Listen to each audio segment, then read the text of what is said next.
आज की इस ऑनलाइन कक्षा में बहुत बहुत स्वागत है। बच्चों, आज हम अध्ययन करने जा रहे हैं कक्षा 11वीं और 12वीं दोनों के लिए जो उपयोगी विषय बिंदु है समाचार लेखन। जो विषय बिंदु हमारे अभिव्यक्ति और माध्यम पुस्तक के अंतर्गत समाहित है। बच्चों, उस विषय बिंदु का आज हम इस वीडियो के माध्यम से अध्ययन करने जा रहे हैं। बच्चों, समाचार लेखन जो ये विषय बिंदु है, ये आज के दौर में देखा जाए तो बड़ा रेलेवेंट है, प्रासंगिक है, क्योंकि हम न्यूज़पेपर समाचार पत्रों के माध्यम से या फिर न्यूज़ चैनलों को जो टीवी पर हम देखते हैं वो सब कुछ हम वो समाचार ही देखते हैं। तो बच्चों, इस विषय बिंदु के सहारे हम ये जानने का प्रयास करेंगे कि समाचार कैसे लिखे जाते हैं, समाचारों के अंदर लिखने के लिए कौन कौन से तत्व आवश्यक हैं और समाचार किस शैली के अंतर्गत लिखे जाते हैं। सबसे पहले हमें जानने का प्रयास करें कि समाचार होते क्या हैं। समाचारों के बारे में हम परिचय प्राप्त करने का प्रयास करें कि आखिर समाचार हम किसे कह सकते हैं। तो समाचार की अगर हम परिभाषा देखें, समाचार किसी भी ऐसी ताज़ा घटना, विचार या समस्या की रिपोर्ट है, प्रतिवेदन है, जिसमें अधिक से अधिक लोगों की रुचि हो और जिसका अधिक से अधिक लोगों पर प्रभाव पड़ता हो। तो यहाँ अगर हम देखें समाचार के जो अगर इस परिभाषा के आधार पर समाचार के गुणों के बारे में जानने का प्रयास करें, सबसे पहले इम्पोर्टेंट बात है कि समाचार किसी ताज़ा घटना, विचार या समस्या का ब्यौरा है, प्रतिवेदन है। दूसरी बात, उस समाचार के अंतर्गत, उस घटना के ब्यौरे के अंतर्गत अधिक से अधिक लोगों की रुचि होनी चाहिए। ऐसा नहीं कि 2, 4, 5 या 100 लोगों की रुचि के अनुसार अगर हम कोई न्यूज़ दिखाएं तो उसमें लोगों की वो समाचार नहीं कहला सकता है। इसके अधिक उस समाचार का अधिक से अधिक लोगों पर प्रभाव भी पड़ना चाहिए। तो ये समाचार के जो बेसिक जो कैरेक्टर हैं, जो गुण हैं, विशेषताएं हैं, वो इसके अंतर्गत हम इस परिभाषा से हम जान सकते हैं। बच्चों, इसके बाद हम अध्ययन करते हैं कि समाचार के तत्व कौन कौन से, मेन एलिमेंट जो एलिमेंट है वो कौन कौन से हैं कि जो समाचार को समाचार बनाते हैं। जैसा हमने टीवी पर देखेंगे, रिपोर्टर हैं या फिर एंकर हैं, वो समाचार हमारे सामने प्रस्तुत करते हैं। तो एक समाचार के लिए जो आवश्यक तत्व हैं वो कौन कौन से हैं। तो हम पत्रकारिता की दृष्टि से किसी भी घटना, समस्या और विचार को समाचार का रूप धारण करने के लिए उसमें जो आगे लिखे तत्व हैं उनका होना, सभी का होना या कुछ का होना अति आवश्यक है। अर्थात जब तक जो आगे स्लाइड में आपको जो दिखाने वाले, मैं आपको जो दिखाऊंगा वो तत्व यदि उसमें अंदर नहीं है, सभी तत्व या उनमें से कुछ तत्व नहीं है, तो वो समाचार नहीं कहला सकता है। सबसे महत्वपूर्ण इसका तत्व है वो है नवीनता, नयापन। नयापन जो समाचार के बनने के लिए अति आवश्यक तत्व माना जाता है। समाचार नए होने चाहिए, 24 घंटे से अधिक पुराने नहीं। क्योंकि अगर हम समाचार पत्र की बात करें तो आज अगर सुबह 6 बजे हमको न्यूज़पेपर मिला है तो आज सुबह 6 बजे से अगले सुबह जब तक हमको न्यूज़पेपर मिलता है तो उस दरमियान जो घटनाएं होती हैं उन घटनाओं का ब्यौरा ही नया कहलाता है। ठीक है, तो समाचार नए होने चाहिए।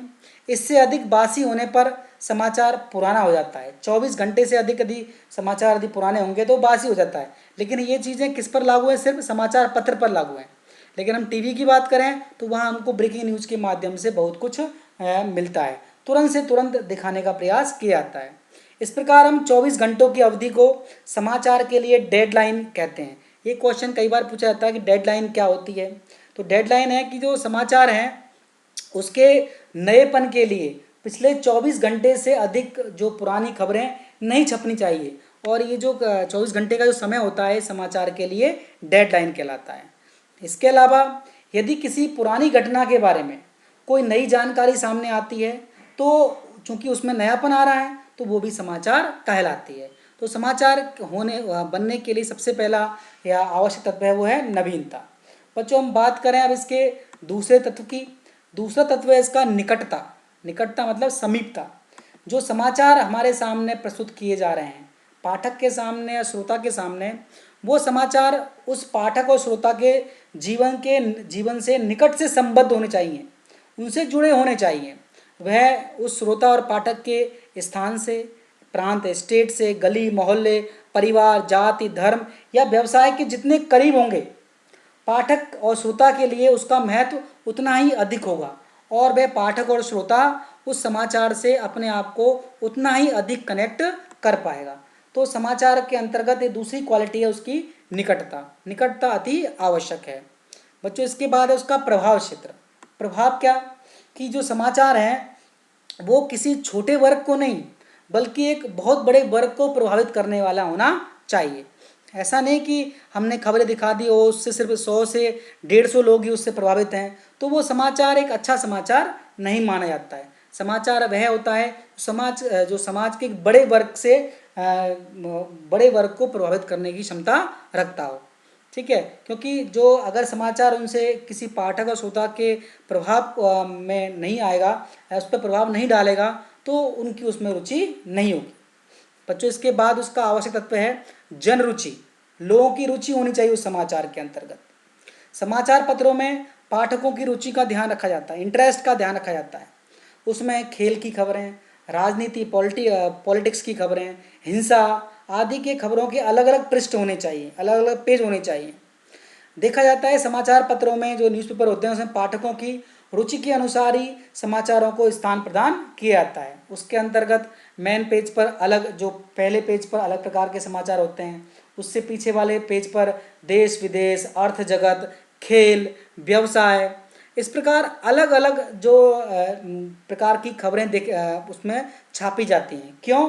क्योंकि हर व्यक्ति को समाचार पढ़ने का अलग अलग उद्देश्य होता है, उसकी अलग अलग रुचि होती है, तो रुचि के अनुसार ही समाचार छापने चाहिए।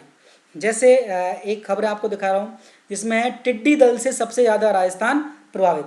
अब ये खबर है, इसमें भी लोगों की रुचि है। बहुत से जो बच्चे हैं वो रोजगार के लिए समाचार पत्र पढ़ते हैं, तो रोजगार समाचार उनके लिए महत्वपूर्ण है। इसी प्रकार बहुत से लोग हैं जो खेल की खबरें पढ़ने के लिए समाचार पढ़ते हैं, तो उनके लिए तो समाचार पत्रों में जन रुचि का विशेष ध्यान रखना चाहिए। उसमें हर प्रकार के जो वर्ग है उनके लिए खबरें होनी चाहिए। बच्चों इसके बाद है अगला जो इसका तत्व है वो टकराव या संघर्ष है। जो बच्चों अधिकांश लोगों की जो सभी जो हमारे जो देश के लोग हैं या फिर सभी लोग हैं उनकी रुचि हिंसा, टकराव, लड़ाई इस प्रकार की खबरों में अधिक होती है। चुनाव में हार हो गई, किसी युद्ध में जीत होगी, जैसे अभी चाइना वाला मैटर चल रहा है तो उसमें क्या खबरें हैं, क्या लड़ाई में क्या हो रहा है, तो ऐसी खबरों को भी समाचार पत्र प्रमुखता से स्थान देते हैं। क्यों देते हैं? क्योंकि ऐसी खबरों को लोग बड़े शौक से पढ़ते हैं। तो समाचार पत्रों में उन्हीं खबरों को स्थान दिया जाता है जिसमें लोगों की रुचि होती है, और लोगों की रुचि किसमें होती ज़्यादातर है? टकराव या संघर्ष वाली खबरों में अधिक होती है। इसलिए समाचार पत्र ऐसी खबरों को छापने में प्रमुखता देते हैं और क्योंकि ताकि उनके जो समाचार पत्र है उसका विस्तार हो। बच्चों इसके बाद अगली जो महत्वपूर्ण तत्व का है महत्वपूर्ण लोग, इम्पोर्टेंट पर्सन्स, जो सेलिब्रिटीज़ हैं, चाहे वो खेल से जुड़े हों, चाहे वो राजनीति से जुड़े हों, चाहे वो सिनेमा से जुड़े हों, तो ऐसे लोगों के बारे में जो पाठक या श्रोता हैं वो जानने के बड़े इच्छुक होते हैं। तो नेता हो, अभिनेता हो, प्रसिद्ध खिलाड़ी हो, उनकी दैनिक दिनचर्या है, वो अब क्या कर रहे हैं, कहाँ जा रहे हैं, कौन सा खेल खेल रहे हैं, घर में कैसे रहते हैं, तो इस प्रकार की खबरों को समाचार पत्रों में स्थान दिया जाता है क्योंकि आम जो पाठक वर्ग और श्रोता वर्ग है उनकी उसमें रुचि होती है। तो बच्चों ये भी जो महत्वपूर्ण लोगों के बारे में खबरें छापना है ये भी समाचार का एक आवश्यक तत्व है। बच्चों इसके बाद इसका अगला तत्व है उपयोगी जानकारियाँ। जो समाचार पत्रों में उपयोगी जानकारी होनी चाहिए, उपयोगी जानकारी किसके लिए होनी चाहिए? पाठक वर्ग के लिए और श्रोता वर्ग के लिए, क्योंकि लोगों की जो रुचि है बिजली आने का समय, जाने का समय, कहीं बिजली में कट लग रहा है उससे संबंधित, मौसम, वर्षा होगी नहीं होगी, मौसम कैसा रहेगा, स्कूल खुल रहे हैं नहीं खुल रहे हैं, रोड क्लोज है नहीं खुला है, तो ऐसी खबरें भी समाचार पत्रों में प्रमुखता से छापी जाती हैं ताकि पल पल की खबरें पाठक के समक्ष, श्रोता के समक्ष प्रस्तुत की जा सकती हैं। क्योंकि ऐसी जो खबरें हैं वो श्रोता और पाठक के लिए बहुत उपयोगी होती हैं, तो समाचार पत्र ऐसी खबरों को भी अपने समाचार पत्रों में बहुत स्थान देते हैं। बच्चों इसके बाद इसका आवश्यक तत्व है, जैसे हम बात करें यहाँ पे जो अभी जो सिनेमा से जुड़ी खबरें हैं, यहाँ अक्षय कुमार है, ट्विंकल खन्ना है और अभिनव टंडन है, तो इनके बीच में इनसे जुड़ी खबरें जो श्रोता जो वर्ग है वो सुनना पसंद करता है, पढ़ना पसंद करता है। इसी प्रकार खेल से जुड़ी खबरें हैं। यहाँ ये महेंद्र सिंह धोनी है, ये रोजर फेडरर है, ये जो टेनिस का खिलाड़ी है, ये फुटबॉल का रोनाल्डिनो है, क्रिस्टियानो रोनाल्डिनो शायद ये वही है शायद। और इसके बाद ये विराट कोहली है। तो ये फुटबॉल से जुड़े खिलाड़ी हैं, क्रिकेट से हैं ये दोनों, और ये टेनिस से है। इसके बाद हम बात करें, ये फुटबॉल से जुड़ा हुआ एक और खिलाड़ी है डियोगो माराडोना, जो अर्जेंटीना का प्रसिद्ध खिलाड़ी रहा है। तो इनसे जुड़ी खबरें भी पाठक वर्ग जो पढ़ना और श्रोता वर्ग सुनना पसंद करता है। बच्चों इसके बाद है अनोखापन। खबरों में अनोखापन भी होना चाहिए, यूनिक खबरें होनी चाहिए, जिससे लोगों को पढ़कर और सुनकर जिज्ञासा या पर उनको अचरज हो। जैसे किसी विचित्र बच्चे का जन्म लेना, जिसके एक की जगह दो नाक हो, या फिर कुछ और उसके अंदर विशेषताएं हो। मूर्ति द्वारा ऐसे खबरें आती है कि भगवान गणेश जी की मूर्ति ने दूध पिया, कहीं भूत प्रेत का साया होना। ऐसी खबरों को भी लोग जो बड़ी रुचि के साथ, बड़े मनोरंजन के साथ उनको पढ़ते हैं। तो ऐसी खबरें भी समाचार पत्रों में उनको स्थान दिया जाता है। जैसे अभी कोरोना चला हुआ है, तो ये चंडीगढ़ की खबरें हैं कि यहाँ पे लोगों को जागरूक करने के लिए पुलिस वालों ने अपने जो कोरोना के हेलमेट है वो पहने। तो ऐसी खबरें लोगों में जिज्ञासा उत्पन्न करती हैं। इसके बाद एक खबर ऐसी है, जिसमें लॉकडाउन में एक शादी हुई, जिसमें वधू ने वर को छड़ी से, लकड़ी से वरमाला पहनाई। तो एक अनोखी खबर है, इसमें लोगों की रुचि उत्पन्न होती है, लोगों में जिज्ञासा उत्पन्न होती है। जैसे एक और खबर है कि 100 साल की उम्र में मिट्टी खाकर जिंदा है यह शख्स, 11 साल की उम्र से चबा रहा है मिट्टी। तो ऐसी खबरें जो होती हैं, ये लोगों में एक अनोखापन, एक अचरज उत्पन्न करती हैं। तो समाचार पत्र ऐसी खबरों को भी स्थान देते हैं। इसके बाद इम्पोर्टेंट तत्व इसका पाठक वर्ग, कि हर समाचार पत्र का एक विशेष पाठक वर्ग होता है, और वो समाचार पत्र है उसी पाठक वर्ग की रुचि के अनुसार उसमें अपने समाचार पत्र में खबरों को स्थान देता है। उसको पता है कि मेरा समाचार पत्र पढ़ने वाले पाठक कैसे हैं, किस क्वालिटी के हैं, वो कैसी खबरें पढ़ना पसंद करते हैं। इसीलिए उनमें जो खबरें हैं वो उन्हीं पाठक वर्ग की रुचि को ध्यान में रख करके उनमें छापी जाती हैं। बच्चों इसका जो महत्वपूर्ण और अगला जो उसका तत्व है वो है संपादक मंडल की नीतियाँ। जो बच्चों ये समाचार पत्र होता है, ये किसी न किसी संगठन के द्वारा चलाया जाता है, किसी ने तो उसके एक संपादक मंडल होता है, और उस समाचार संगठन की कोई न कोई नीति होती है, पॉलिसी होती है। वो हो सकता है किसी वो पॉलिटिकल पार्टी को सपोर्ट करता हो, किसी हो सकता है वो साम्यवादी हो सकता है वो समाजवादी हो। तो वो अपने समाचार पत्रों और चैनलों में इसी प्रकार अपनी जो नीतियों के अनुसार हैं उन्हीं खबरों को स्थान देते हैं, क्योंकि वो उस समाचार पत्र के माध्यम से अपनी नीतियों को प्रोत्साहित करते हैं, उनका जो है उनको पुष्ट करने का प्रयास करते हैं। और अगर कोई खबर उनके जो नीति के अनुरूप नहीं है, तो ऐसी खबरों को वो अपने समाचार पत्रों में, चैनलों में स्थान नहीं देते हैं, उन खबरों को वो नज़रअंदाज करते हैं। तो बच्चों ये जो तत्व हैं, ये किसी समाचार पत्र के अंतर्गत समाचार बनने के लिए आवश्यक तत्व हैं। जैसे बच्चों ये मैं आप बात कर समाचार संगठन है, जैसे ये CNN है, BBC है, टुडे है, ठीक है, और ये NDTV इंडिया है, इंडिया न्यूज़ है। तो ये जो आज तक है, इंडिया TV है, ये समाज जो चैनल हैं, और जो दैनिक भास्कर है, इंडिया टुडे है, नवभारत टाइम्स है, तो ये सारे समाचार जो पत्र हैं एक समाचार संगठन के द्वारा चलाए जाते हैं, और उनके एक संपादक मंडल होता है। वो संपादक मंडल ही अपनी नीतियों के अनुसार ये डिसाइड करता है कि कौन सी खबर छापनी है, कौन सी खबर नहीं छापनी है। अगर कोई खबर उनकी नीतियों के अनुरूप नहीं है तो वो उस खबर को स्थान नहीं देते हैं। तो बच्चों ये 10 तत्व थे, ये समाचार बनने के लिए, किसी भी खबर के लिए ये आवश्यक होते हैं। बच्चों हम कुछ इसके समाचार से जुड़े कुछ अन्य जो तथ्यों को एक प्रश्न उत्तर के माध्यम से समझने का प्रयास करते हैं। सबसे पहला प्रश्न है कि संपादन किसे कहते हैं, एडिटिंग, ठीक है। तो समाचार पत्र के अंतर्गत एडिटिंग किसे कहते हैं, कि जो खबरें प्रकाशन के लिए होती हैं, पब्लिश करने के लिए होते हैं समाचार पत्रों में, तो प्रकाशन के लिए प्राप्त समाचार सामग्री को उसकी अशुद्धियों को दूर करके उसे पठनीय और प्रकाशन योग्य बनाना ही संपादन कहलाता है। उसमें संपादन मंडल ये करता है कि जो खबर उसमें अगर तो कोई त्रुटि है, स्पेलिंग मिस्टेक है, या खबर को मॉडिफाई करके ये जनता के सामने कैसे प्रस्तुत करना है, तो ये सब करने का जो जो कार्य करते हैं ऐसे लोग उनको संपादक मंडल कहते हैं, और इस कार्य को संपादन या एडिटिंग कहते हैं। इस प्रकार का समाचार पत्रों के लिए एक एडिटोरियल बोर्ड होता है, वो मिलकर के ऐसे ये इस कार्य को संपन्न करते हैं, ताकि जो खबरें हैं ऐसी खबरें अखबार में या समाचार पत्र में प्रकाशित ना हो जाएं जो कि अशुद्ध हो और अनऑथेंटिक हो या फिर उनकी नीतियों के अनुरूप ना हो। बच्चों अगला प्रश्न देखते हैं कि संपादकीय किसे कहते हैं। एडिटोरियल जो अखबार में लिखा जाता है वो क्या होता है। इस प्रकार के प्रश्न कई बार परीक्षा में पूछे जाते हैं। संपादक द्वारा किसी प्रमुख घटना या समस्या पर लिखा गया जो विचारात्मक लेख है, जिसे संबंधित समाचार पत्र की राय या समाचार पत्र की आवाज़ भी कहा जाता है, उसे हम संपादकीय कहते हैं। संपादकीय जो होता है किसी एक व्यक्ति का विचार या राय ना होकर पूरे समाचार पत्र के समूह है, ऑर्गेनाइजेशन, उसकी राय या विचार होते हैं। इसलिए संपादकीय में संपादक अथवा लेखक का नाम नहीं लिखा जाता है। बच्चों इस स्लाइड के माध्यम से हम 2-3 प्रश्नों को अटेंड कर सकते हैं। एक, संपादकीय किसे कहते हैं। दूसरा, संपादकीय में किसी लेखक का नाम क्यों लिखा होता है।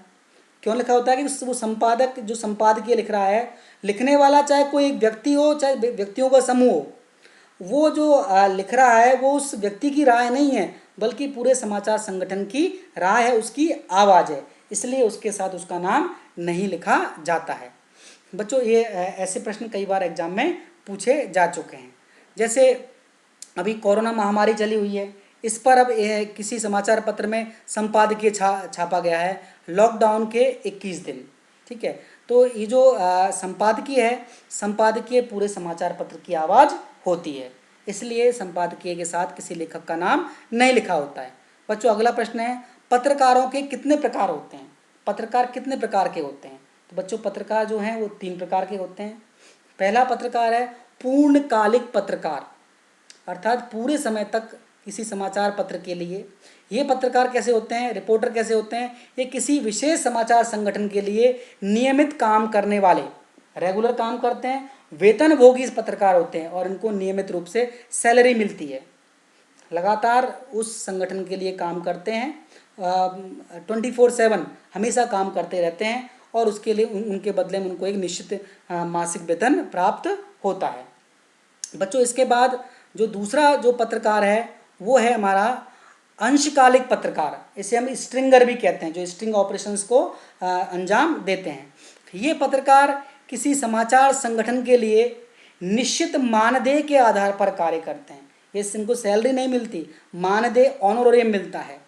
ये एक से अधिक समाचार पत्रों के लिए भी काम करते हैं। जो ये ऐसे ये पत्रकार होते हैं जहाँ से जिस खबर के लिए उनको अधिक पैसा मिलता है, या ये एक से अधिक समाचार संगठनों के लिए भी काम करते हैं और खबर के आधार पर इनको पैसे का भुगतान किया जाता है। बच्चों इसके बाद जो तीसरा जिसका प्रकार है वो है फ्रीलांसर पत्रकार। पहला था पूर्णकालिक, जो किसी समाचार संगठन के लिए नियमित काम करते हैं। दूसरा अंशकालिक, जो कम समय के लिए काम करते हैं और एक से अधिक समाचार पत्रों के लिए कार्य करते हैं, ये फ्रीलांसर हैं। ये जो पत्रकार हैं किसी विशेष समाचार पत्र या संगठन के वेतन भोगी नहीं होते, ये भुगतान के आधार पर अलग अलग समाचार पत्रों के लिए काम करते हैं, ये फ्री होते हैं। ये अपनी खबर को जिसको मर्जी चाहे ये अपने उसको दे सकते हैं, उसके बदले में उनको भुगतान प्राप्त होता है। बच्चों 3 प्रकार के पत्रकार होते हैं। जैसे हम बात करें पत्रकार, और ये पत्रकार आपको पता है कि पत्रकार ये किस प्रकार हमारे लिए खबरें जुटाते हैं, किस प्रकार ये जो घटना स्थल पर पहुंचते हैं और मेहनत करके हमारे लिए खबरें जुटाते हैं ताकि हमको देश और दुनिया के बारे में लगातार जानकारी प्राप्त होती रहे। बच्चों अगला जो क्वेश्चन है, उल्टा पिरामिड शैली किसे कहते हैं। कई बार ये क्वेश्चन ऐसे भी आता है, समाचार लेखन की शैली पर प्रकाश डालिए। तो बच्चों उल्टा पिरामिड शैली क्या है। समाचार लेखन की शैली जो है, समाचार जब लिखते हैं उस शैली को उल्टा पिरामिड शैली कहते हैं। इन्वर्ट प्रिज्म स्टाइल ये कही जाती है। इसमें ये उल्टी क्यों है, क्योंकि इसमें सबसे महत्वपूर्ण बात सबसे पहले कही जाती है, इसके बाद कम महत्वपूर्ण बात बाद में, और सबसे कम महत्वपूर्ण की जो बात है वो सबसे लास्ट में कही जाती है। तो इसमें जो प्रिज्म है होता है, जैसे तो वो आपने यदि प्रिज्म देखा हो कि जो प्रिज्म इस प्रकार का होता है, इसकी जो शेप होती है वो हीरे की टाइप होती है, डायमंड के समान। तो इसमें सबसे पहले इंट्रो आया, बाद में बॉडी आई, बाद में समापन आया। सबसे पहले सबसे महत्वपूर्ण बात खबर का जो सबसे टाइट है सबसे पहले दिया, इसके बाद कम महत्वपूर्ण बात और सबसे लास्ट में इसका सबसे कम महत्वपूर्ण बात इसमें दी जाती है। तो इस समाचार लेखन की जो शैली है उसको उल्टा पिरामिड शैली के नाम से जाना जाता है। बच्चों अगला प्रश्न है, समाचार लेखन के लिए 6 ककार कौन कौन से हैं? 6 क से शुरू होने वाले जो 6 प्रश्न हैं वो कौन कौन से हैं जो कि समाचार लेखन के लिए आवश्यक होते हैं? तो ये क्वेश्चन भी कई बार पूछा चुका है। समाचार लेखन के लिए आवश्यक 6 ककार हैं: क्या, कब, कहाँ, कौन, कैसे, क्यों। क्या, कब, कहाँ, कौन, कैसे, क्यों, ये समाचार लेखन के लिए आवश्यक 6 ककार माने जाते हैं। क्या हुआ, कब हुआ, कहाँ हुआ, कौन उससे प्रभावित हुआ, कैसे हुआ और क्यों हुआ। तो ये सारी जो इन सभी प्रश्नों के उत्तर एक अच्छे समाचार के लिए आवश्यक होते हैं, इसलिए इन समाचार लेखन के लिए इनको 6 ककार माना गया है। ये समाचार लेखन के लिए आवश्यक है। बच्चों अगला प्रश्न है, समाचार लेखन के कितने अंग होते हैं, एलिमेंट, अवयव होते हैं? तो बच्चों समाचार लेखन के लिए 3 अवयव हैं। पहला शीर्षक है, टाइटल, समाचार का टाइटल लिखें, इसके बाद उसका मुखड़ा, इंट्रो लिखें और बाद में उसकी बॉडी लिखें। तो इसके हम 3 अंग इसके होते हैं, शीर्षक, मुखड़ा और निकाय। बच्चों हम जो अगला प्रश्न इसके देखें हम कि समाचार लेखन के मुखड़े के अंतर्गत, शीर्षक के बाद जो आता है मुखड़ा, मुखड़े के अंतर्गत कौन कौन सी सूचनाएं आती हैं, उसमें कौन कौन सी सूचनाएं सम्मिलित होती हैं। तो किसी भी समाचार के पहले अनुच्छेद, पहले पैराग्राफ में या आरंभिक 2-3 पंक्तियों में उसका मुखड़ा, उसका मुखड़ा कहते हैं, उसको इंट्रो कहते हैं। इसके अंतर्गत सामान्यतः क्या, कब, कहाँ और कौन की सूचनाएं होती हैं। जो 6 ककार थे, 6 ककार में से पहले 4 ककार का यहाँ पे इस्तेमाल हो रहा है। क्या, कब, कहाँ और कौन और कैसे और क्यों की जो खबरें हैं वो बाद वाली बॉडी के अंतर्गत आती हैं। तो ये चूँकि मुखड़ा है, अब जो कि समाचार लेखन जो उल्टा पिरामिड शैली में लिखा जाता है, तो सबसे पहले जो पाठक वर्ग है उनके मन में जिज्ञासा ये होती है, क्या हुआ, कब हुआ, कहाँ हुआ और कौन इससे प्रभावित हुआ। तो जो मुखड़े के अंतर्गत सबसे पहले ये सूचनाएं दी जाती है। अब बच्चों प्रश्न आता है कि समाचार में जो लास्ट के 2 ककार हैं, कैसे और क्यों, उसका स्थान कहाँ होता है। समझ में आया हमको कि इसका स्थान बॉडी के अंतर्गत होगा, निकाय के अंतर्गत होगा, और क्यों होता है ऐसा, इसका भी उत्तर है। तो समाचार लेखन में कैसे का स्थान क्या, कब, कहाँ, कौन और कौन के पश्चात होता है। क्या, कब, कहाँ और कौन ये मुखड़े के अंग हैं।